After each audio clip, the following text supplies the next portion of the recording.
Assalamualaikum warahmatullahi wabarakatuh, dear Solihas. Kita udah masuk ke video kedua tentang Quran journaling. Kali ini saya akan membahas lebih dalam tentang gimana caranya, prosesnya selama Quran journaling itu. Yuk kita simak dari awal, bismillah. Jadi awalnya dimulai dari, insyaallah ke depan selama 10 hari ke depan saya rencana mau ngejurnal di Quran surat Al-Kahfi ya, mudah-mudahan selesai. Ada 110 ayat Quran surat Al-Kahfi ini. Kemarin juga di Bratok sempat ada overview surat Al-Kahfi itu tentang apa aja. Itu hasil refleksi saya. Nah ini ya, jadi Quran surat Al-Kahfi itu sebenarnya ada dibagi 4 kisah ya. Ada 4 kisah yang menjadi poin utama di Quran surat Al-Kahfi. Yang pertama tentang kisah Ashabul Kahfi, ini membahas tentang ujian agama. Kemudian kisah tentang pemilik 2 kebun, ini membahas tentang ujian harta. Kemudian kisah Nabi Musa, itu tentang ujian ilmu, Nabi Musa dan Nabi Khidir ya. Terus terakhir kisah Zulkarnain dan Ya'juj Ma'juj, ini ujian tentang kedudukan. Nah, kali ini saya akan membahas yang mau mencoba kita sama-sama refleksi tadabur yang kisah tentang Nabi Musa dan Nabi Khidir. Karena saya udah sempat nonton videonya Ustadz Firanda dan Ustadz Adi Hidayat tentang kisah Nabi Khidir. Itu ada di ayat. Nah ini workbook yang saya pakai ya, workbook yang impor yang kemarin sudah saya jelaskan tentang Quran surah Al-Kahfi khusus. Coba kita buka dulu ini.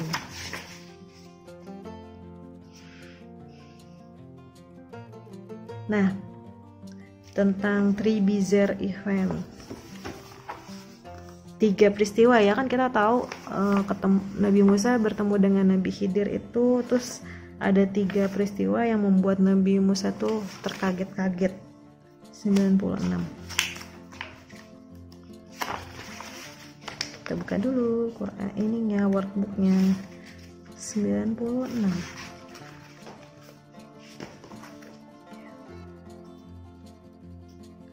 Nah ini. Wah, di highlight ternyata sobronya ya. Jadi memang Nabi Musa itu awalnya menganggap bahwa beliau yang, karena beliau nabi, beliau yang paling tahu, yang memang pasti Allah berikan banyak ilmu ke beliau. Ternyata enggak gitu, ada orang lain kok yang Allah berikan kesempatan ilmu yang lebih dalam. Bahkan Nabi Khidir tuh bisa melihat sesuatu yang akan datang gitu. Yang akan datang, yang memang itu Allah, petunjuk dari Allah. Nah, kita baca terjemahannya ya, karena ini terjemahannya pakai bahasa Inggris. Yang ini aja deh. Ayat 71.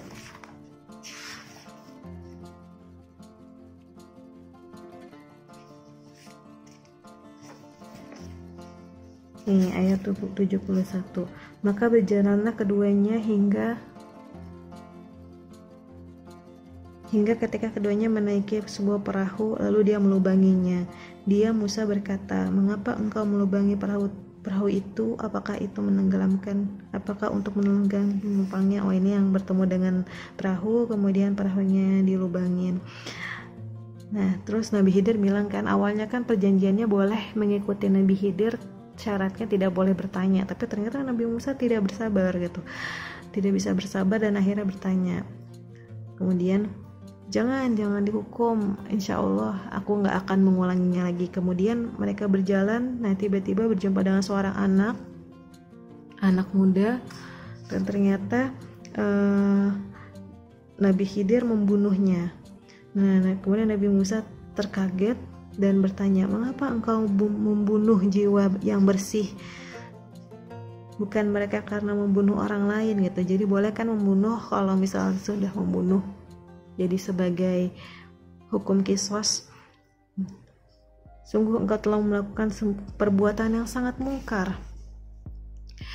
Kemudian Nabi Khidir berkata, bukankah sudah kukatakan kepadamu bahwa engkau tidak akan mampu membersamaiku? Kemudian Nabi Musa menjawab, jika aku bertanya kepadamu tentang sesuatu setelah ini, maka jangan lagi engkau memperbolehkan. Jadi ini kesempatan terakhir. Nah, ketika kesempatan terakhir berjalan, kemudian menjumpai suatu kaum, suatu penduduk di suatu negeri.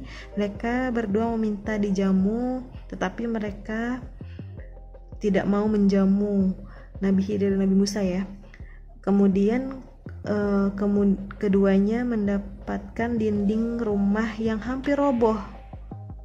Nah, ini kan udah berbuat jahat ya suatu kaum terhadap seorang nabi, tapi malah ketika bertemu dengan dinding yang roboh itu, Nabi Khidir justru malah memperbaikinya. Nah, Nabi Musa kembali tidak bersabar bertanya, jika engkau mau, harusnya kamu bisa meminta imbalan untuk hal itu. Nah, kemudian Nabi Khidir bilang, ini adalah perpisahan antara aku dan engkau. Aku akan memberikan penjelasan kepadamu atas perbuatan yang engkau tidak mampu bersabar terhadapnya. Nanti kita lanjut lagi nih, ada azan. Baik, lanjut lagi. Nah, ini penjelasannya ya dari Nabi Khidir di Quran surat Al-Kahfi ayat 78. 79 mulai penjelasan. Baik, bismillah, kita lanjut lagi di penjelasannya Nabi Khidir terhadap 3 peristiwa yang dilalui Nabi Khidir dan Nabi Musa. Ini Quran surah Al-Kahfi ayat 79. Ternyata adapun perahu itu adalah milik seorang yang miskin yang bekerja di laut. Aku bermaksud merusaknya karena di hadapan mereka ada seorang raja yang akan merampas setiap perahu. Dan adapun anak muda itu kafir ya, anak muda yang dibunuh itu kafir. Kedua orang tuanya mukmin dan kami khawatir kalau dia akan memaksa kedua orang tuanya kepada kesesatan dan kekafiran.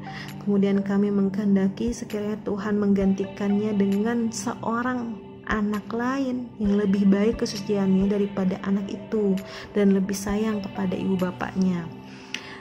Dan adapun dinding rumah itu adalah milik 2 anak yatim di kota itu, dan di bawahnya tersimpan harta bagi mereka berdua, dan ayahnya seorang yang soleh. Maka Tuhanmu mengkehendaki agar keduanya sampai dewasa dan keduanya mengeluarkan simpanan itu, harta yang di bawah itu ya, sebagai rahmat Tuhanmu. Apa yang kuperbuat bukan menurut kemauanku sendiri. Itulah keterangan perbuatan-perbuatan yang engkau tidak sabar terhadapnya. Ya, nah ini yang akan saya highlight adalah kisahnya Nabi Khidir yang ini ya. Saya kemarin dengar tafsirannya yang menarik itu adalah, jangan kau menanyakan sesuatu padaku.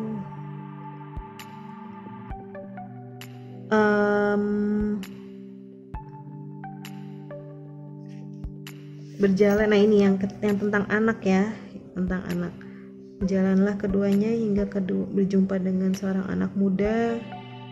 Kemudian Nabi Khidir membunuhnya. Ini saya highlight. Bismillah. Kemudian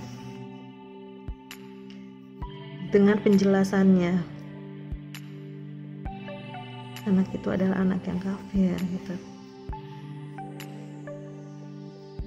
Jadi ternyata memang yang bisa kita ambil ya pelajaran, memang jalan seseorang itu memang Allah sudah tahu, bukan Allah menghendaki seseorang itu akan menjadi kafir, tidak, tapi Allah sudah melihat manusia itu kan ada 2 potensi. Nah, ini ada potensi di anak ini tuh akan lebih condong dari kepada kekafiran gitu ya, dari lingkungannya gitu ya, lingkungan yang akan dihadapi oleh anak-anak ini, dan karakter pribadi anak ini yang mungkin akan cenderung keras gitu ya, jadi lebih mudah untuk dihasut oleh setan dan hawa nafsunya sendiri, sehingga anak tersebut bisa menjadi kafir gitu. Apakah ketika ditakdirkan menjadi kafir bisa bertaubat? Ya bisa saja gitu. Karena setiap manusia itu punya potensi kebaikan dan keburukan. Nah, tapi ketika melihat potensi yang besarnya ke arah sana, gitu ya, khawatir ternyata anak tersebut tidak mampu untuk menjadi anak yang soleh sesuai dengan harapan kedua orang tuanya, maka Nabi Khidir membunuhnya gitu.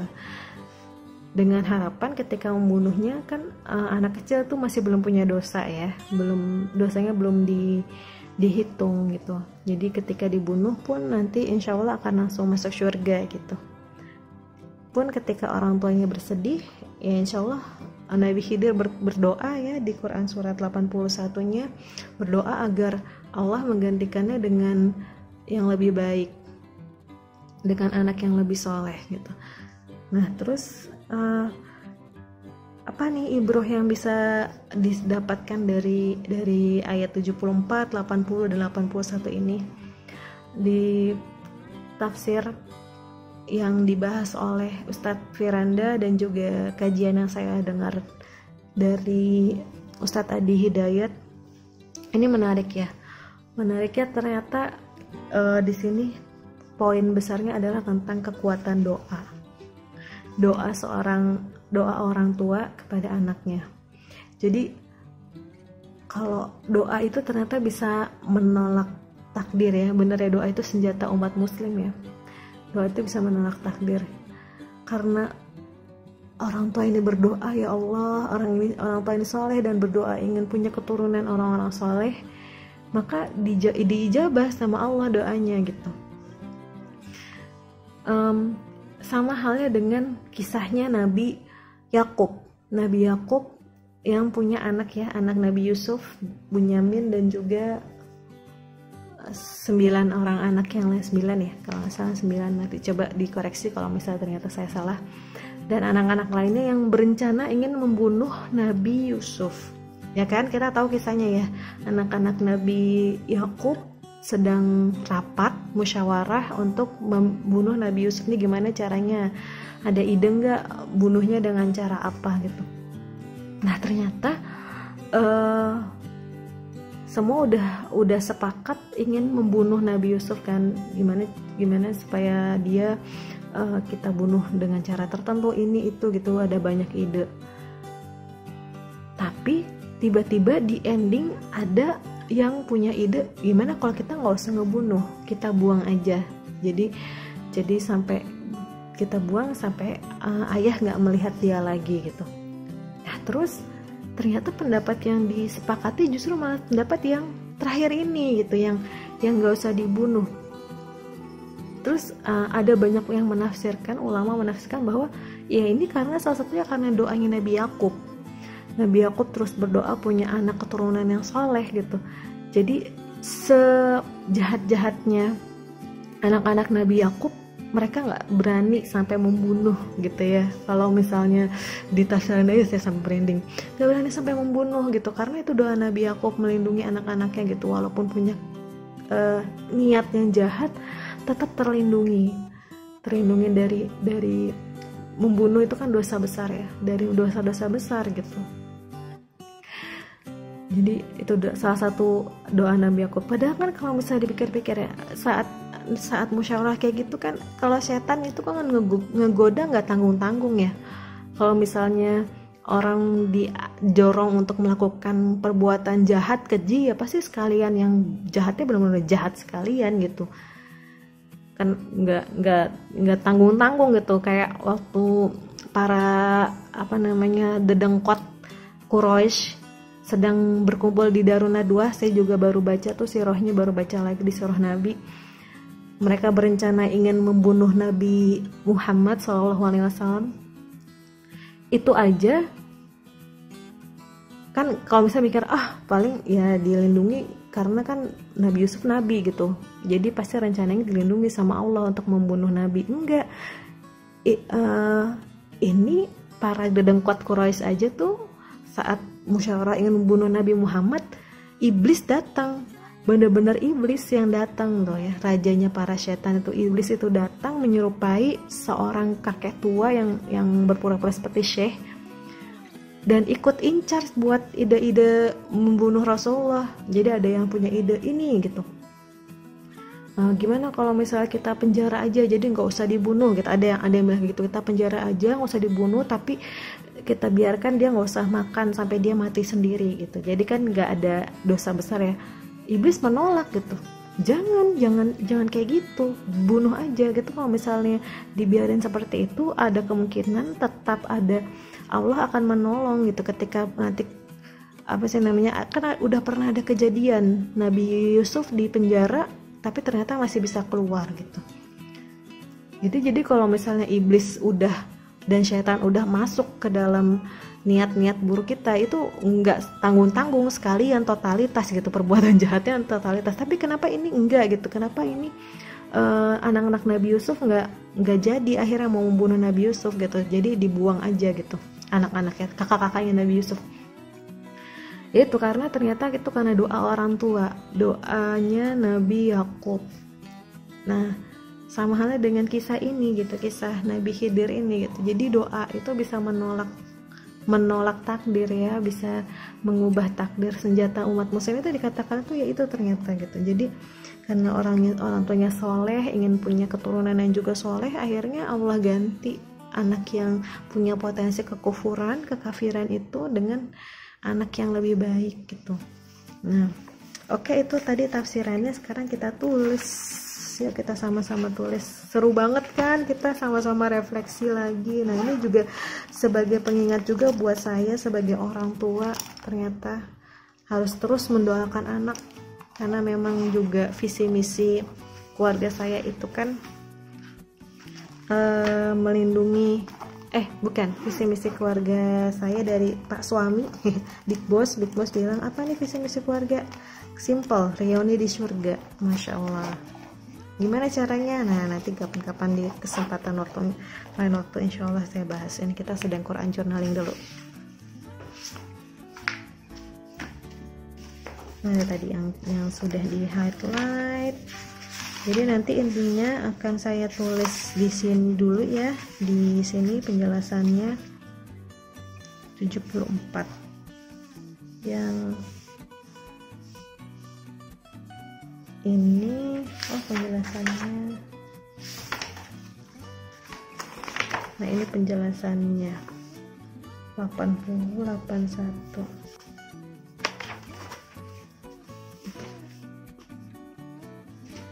Ini aja dulu ya.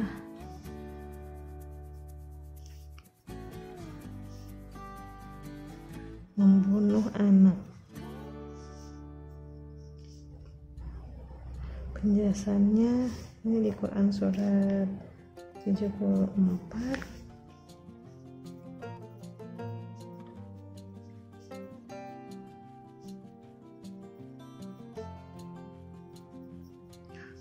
Anaknya kafir berpotensi membuat orang tuanya yang soleh ikut kafir.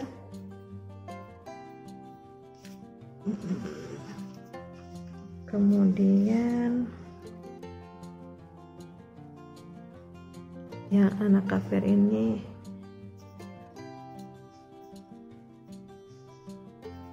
dibunuh, konsekuensinya masuk surga karena masih anak-anak. Terus konsekuensinya lagi Allah ganti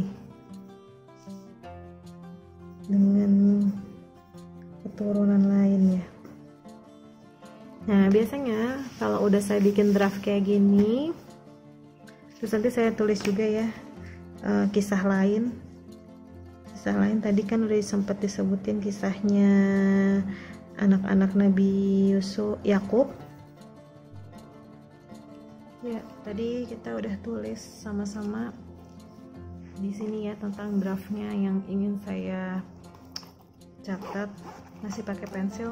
Nanti kanan mau disalin lagi biar ada yang lebih rapihnya. Nah ini ya, ini tentang kekuatan doa.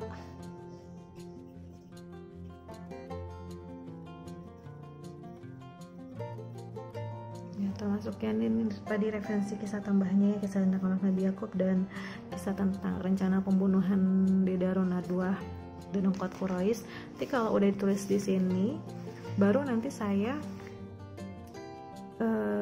salin lagi yang rapihnya, yang cantik-cantiknya di sini di Quran journalingnya.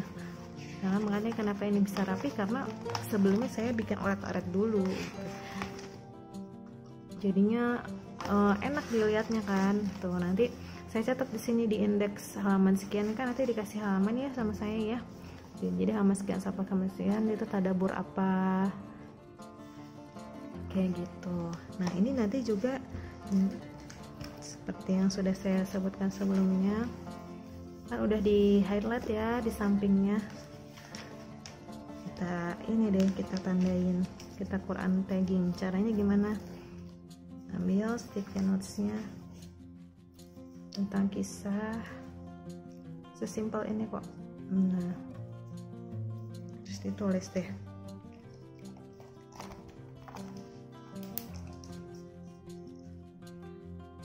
Nomor ayat apa, nomor suratnya, Quran surat 18 ayat 74, kemudian juga ayat penjelasannya 80 sampai 81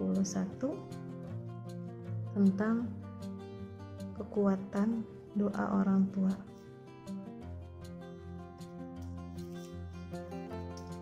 Doa orang tua. Nah, seperti itu. Nah, ini cara nge-taggingnya. Nanti kan kelihatan ya dari sini. Atau bisa ditulis juga di sini nanti nomor halamannya. Kalau sahabat Salihah mau send versi lain ya.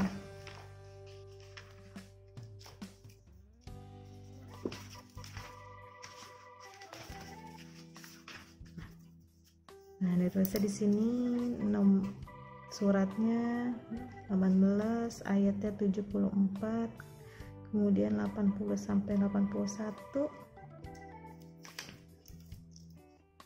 Sini kasih judulnya kekuatan doa orang tua, kisah Nabi Khidir membunuh anak dan penjelasannya.